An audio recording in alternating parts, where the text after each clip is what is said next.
Tiger Woods left jail at 11 p.m. on Friday. He climbed into the passenger seat of a black SUV. His face looked empty, the same expression as his booking photo. The cameras were everywhere. He did not look at any of them, and as that car drove away from the Martin County Jail into the Florida night, the same question was running through the mind of every golf fan, every sponsor, every tournament director, and every official connected to his name. What happens now? That question does not have one answer. It has several, and most of them are uncomfortable. So let us go through them one by one. The first question everybody is asking, will Tiger Woods play in the Masters? The Masters begins April 9th. That is less than 2 weeks from the night he walked out of jail. Before Friday's crash, this was already a real question.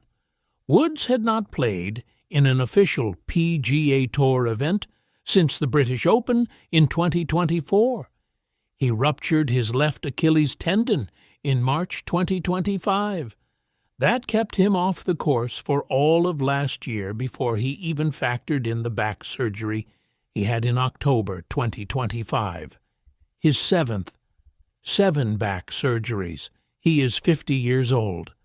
At his TGL match on Tuesday, 3 days before the crash, he addressed the Masters directly. He said he had been trying, that his body does not recover the way it did when he was 24 or 25, that he wanted to play. When someone asked if he could wait until the Friday before the Masters to make his decision, he said, "We will see how it goes." That was Tuesday. Friday, he was in handcuffs.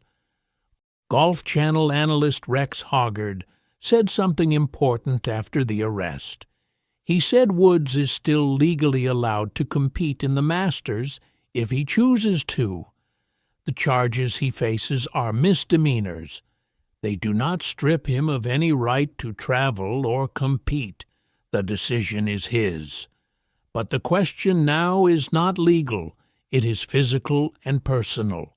A man who just went through a rollover car crash, who spent 8 hours in a county jail, who has 12 surgeries worth of wear on his body, will need to answer a different question before Augusta can even come into the picture. That question is what was in his system Friday afternoon, and whether addressing it comes before anything else. The second question, what about the Ryder Cup captaincy? This is where the timing becomes almost impossible to believe. The PGA of America had given Woods what insiders described as a soft deadline at the end of March to decide whether he wanted to be the United States captain for the 2027 Ryder Cup matches in Ireland. End of March. Friday was March 27th.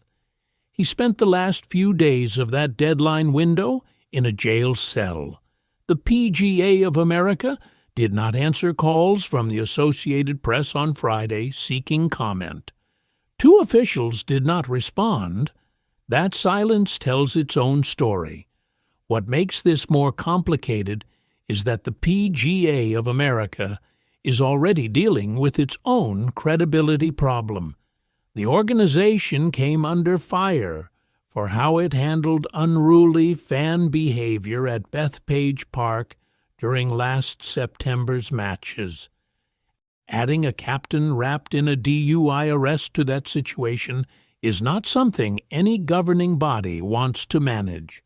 One person familiar with the process told the Associated Press that the PGA of America has a backup list of 4 potential candidates ready if Woods steps aside or if the organization decides to move on. The third question, what does the law actually say? Woods faces 2 misdemeanor charges in Florida. The first is driving under the influence with property damage.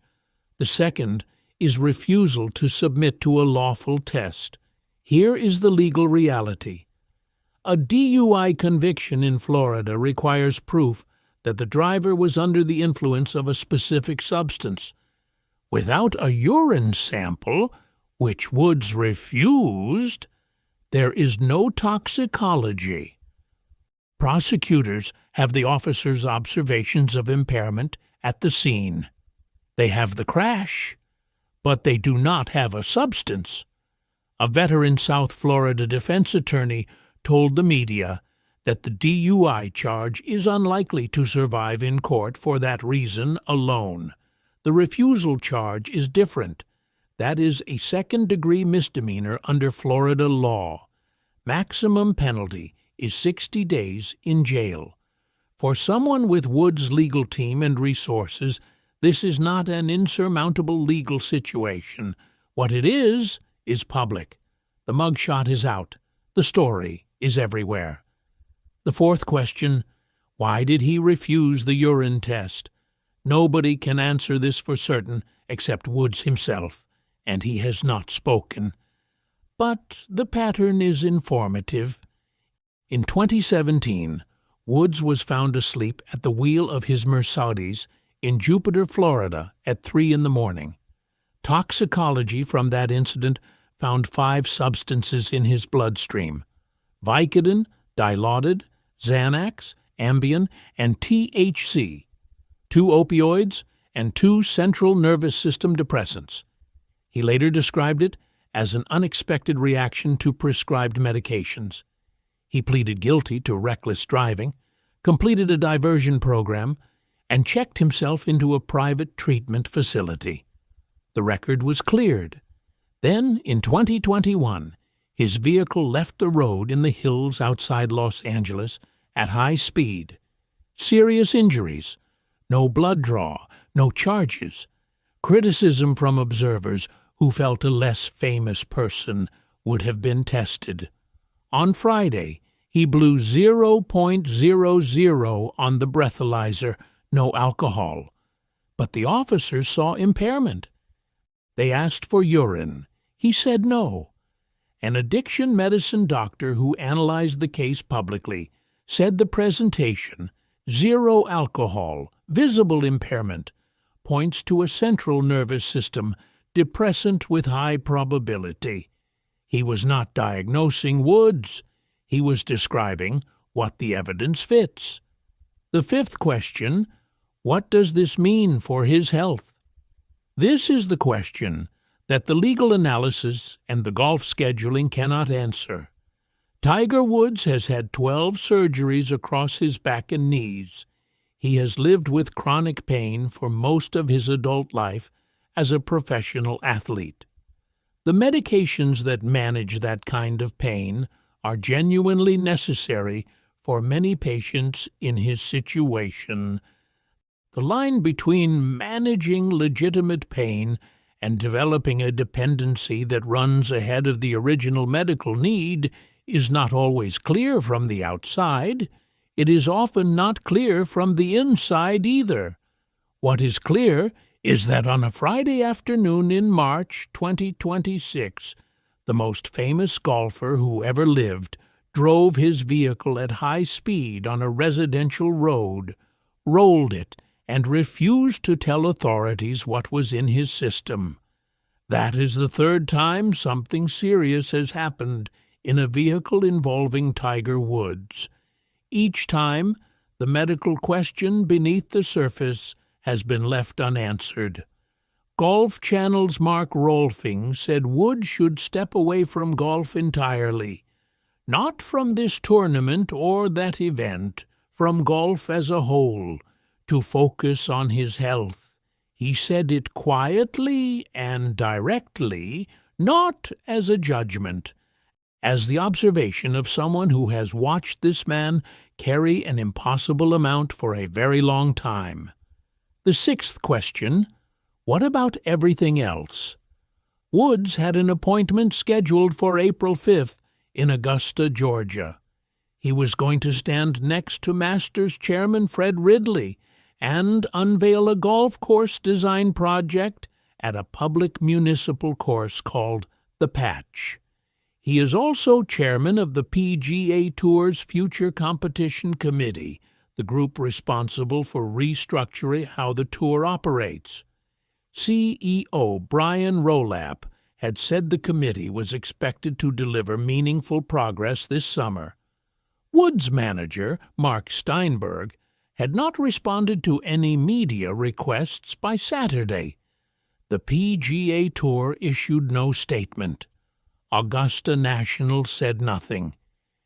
Everyone connected to the sport's biggest name went quiet at exactly the moment the noise was loudest. Tiger Woods made his first public appearance when he was 2 years old. He went on the Mike Douglas show. His father handed him a club. He swung it. The audience applauded. He has been watched ever since. Watched when he was the greatest golfer on the planet. Watched when his personal life collapsed. Watched when his back gave out. Watched when his leg was nearly amputated.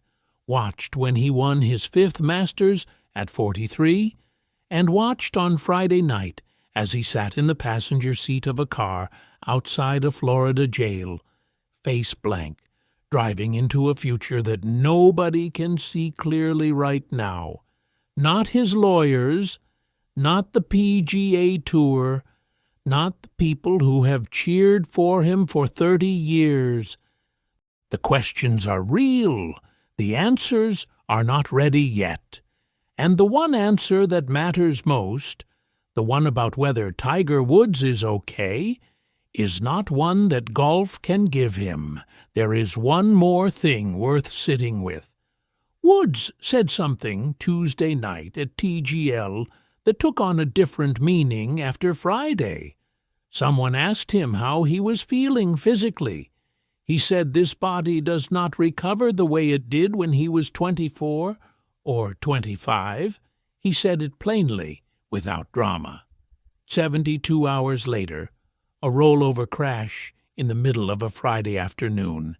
Impairment that had nothing to do with alcohol, a refused urine test, 8 hours in a county jail.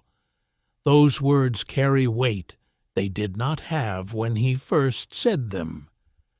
Whether the person who gets up every day and tries to keep going is getting the kind of support that actually helps, not just the kind that keeps the schedule full and the comeback narrative alive for one more week, that is the real question. What happens next is genuinely unknown. The legal process will move slowly. The golf calendar will keep moving fast.